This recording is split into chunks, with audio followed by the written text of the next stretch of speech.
Okay, so this is a tutorial on making a surreal landscape out of some really boring stuff.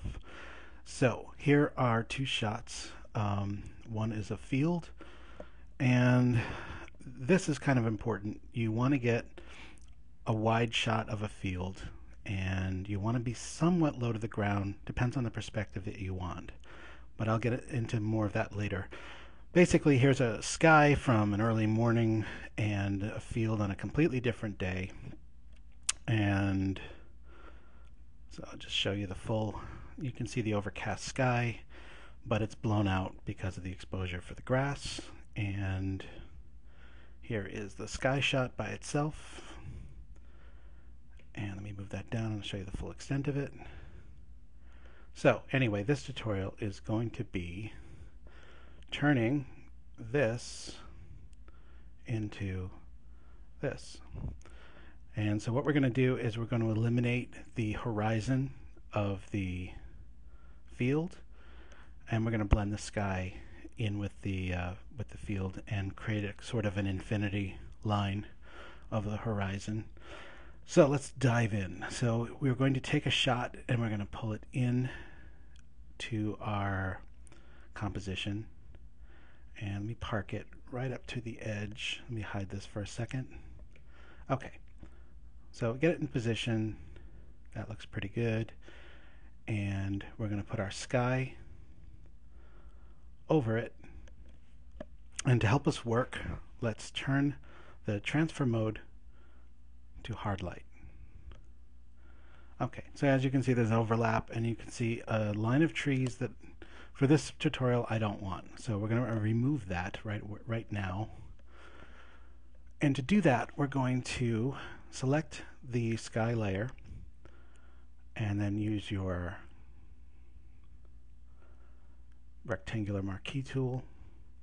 And we're going to draw a line or a box right about there. We want to get above the image and just into the extent of the field. And we're going to go to select, and we're going to modify the selection and feather it very generously. I use 220, and I'll show you what that does. So now we've feathered the selection, and we're just going to delete. And right away you can see, let me turn the sky off again, it's getting there. So to clean this up, and we want to make this nice and clean, we're going to keep the rectangular marquee visible, and we're going to move it up and then hit delete again, and we get rid of that nasty line. And we're going to move it down a little bit and hit delete again, and as you can see, it's starting to taper off, and we have an almost limitless foggy field. Let me do it one more time. That's pretty good. Okay, now we're going to keep this marquee open. We're going to bring back our sky, and we are going to do the same thing, but let's move the rectangular marquee down to about here.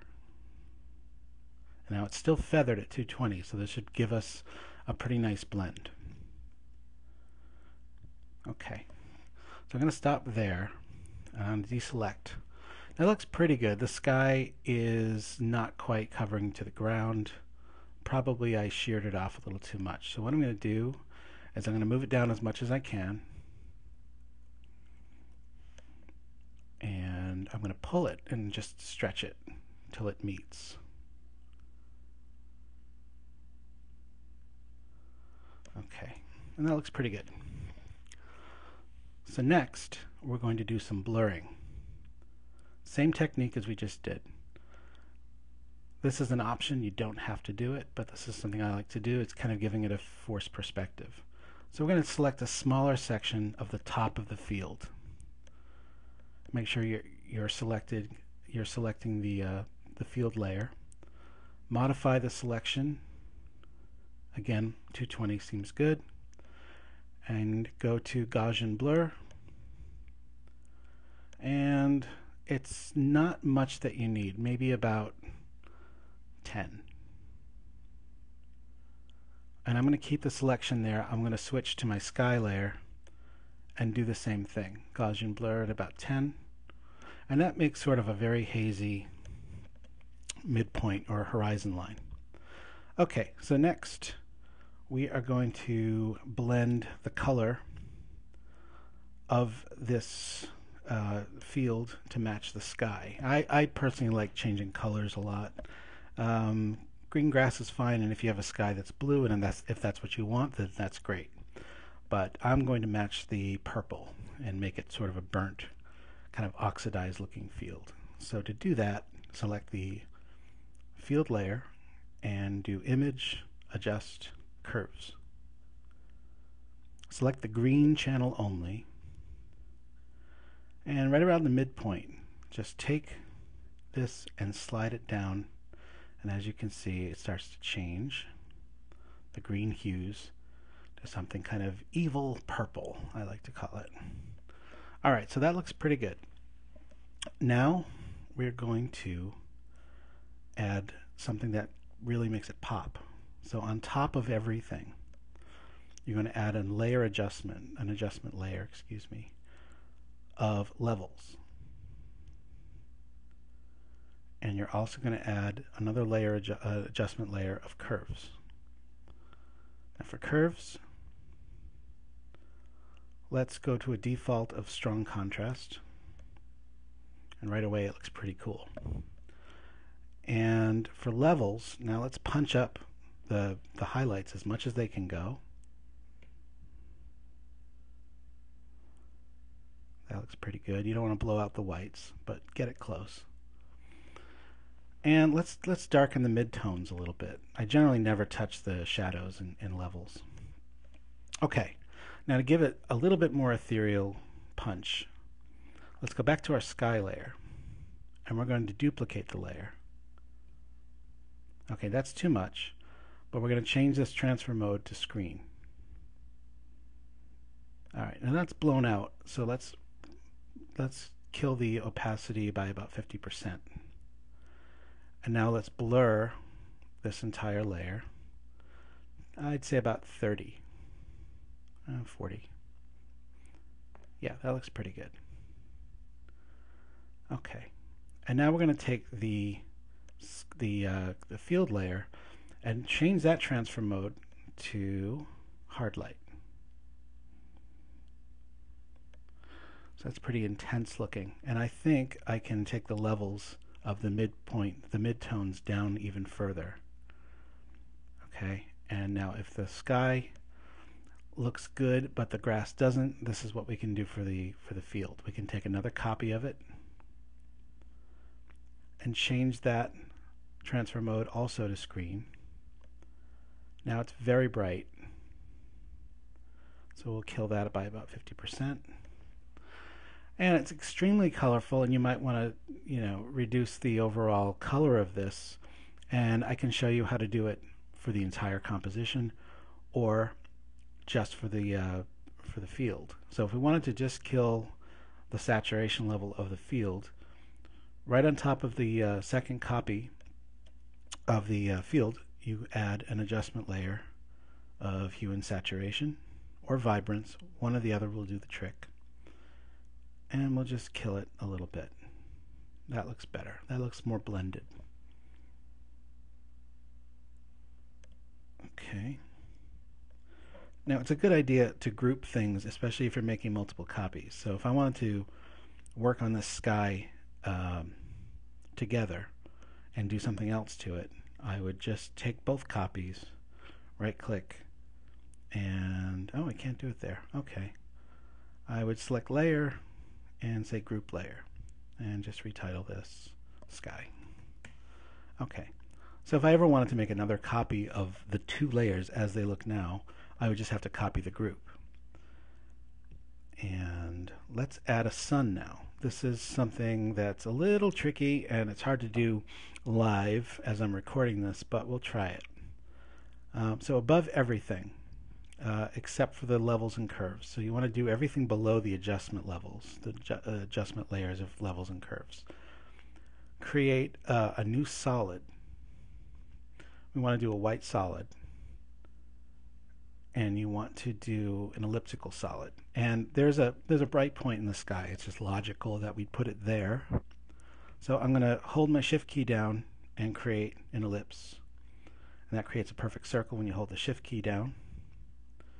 And I'm going to immediately rasterize this because I do not need this layer to be a vector mask any longer. So I'm going to rasterize the entire layer. And we have a nice perfect circle, which is not very realistic to the sun, so we're going to do a lot of edits to this to make this work. So the first thing we want to do is slightly blur the edges of this, and we're going to go again to Gaussian blur, and we're going to bring it down to like 4, maybe 5. All right, it's going to look better than this if you just have a little patience. I'm just going to park it right there for now so you can see it better. Okay, so we're going to take multiple copies of this. The first copy, we're going to blur this significantly more. I would say about 45. Yeah. And now we're going to take another copy of this,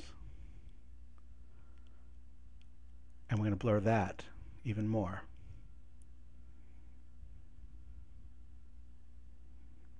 Let's say about 80. Okay, and now you can group all this. This is the sun group, so we're going to make a group out of these 3 copies, and we'll just call that sun. And so you can go ad nauseum. You can keep doing this until the sun is the right brilliance you want. And if you want to reposition this, a group helps you move everything you've done evenly and seamlessly without losing a layer behind. So let's say we wanted to do another copy of this and make this really blown out. We can merge the group, which will turn all our layers into one layer. And then we can do this all again and blur it even more.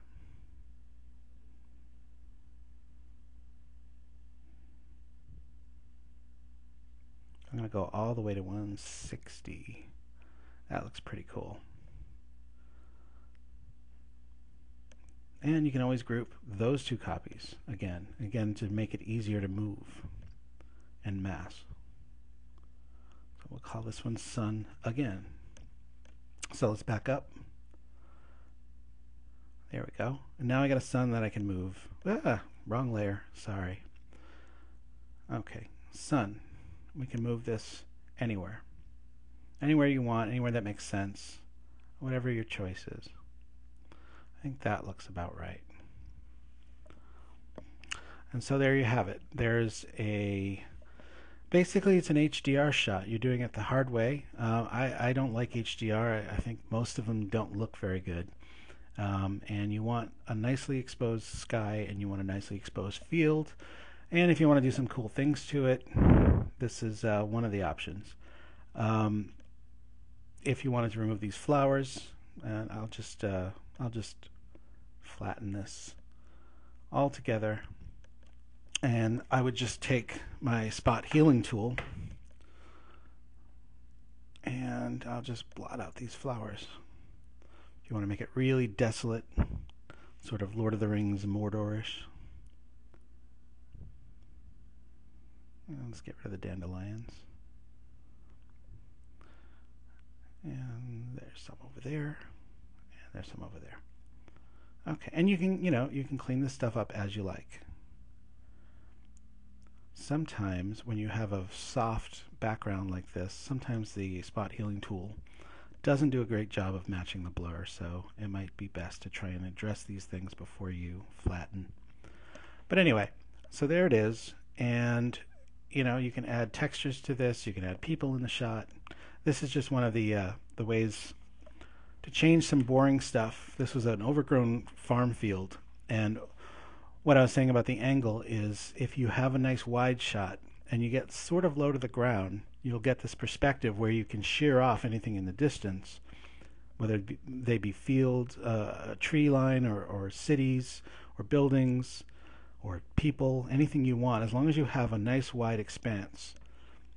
Enough of a field. You can even do this in a backyard.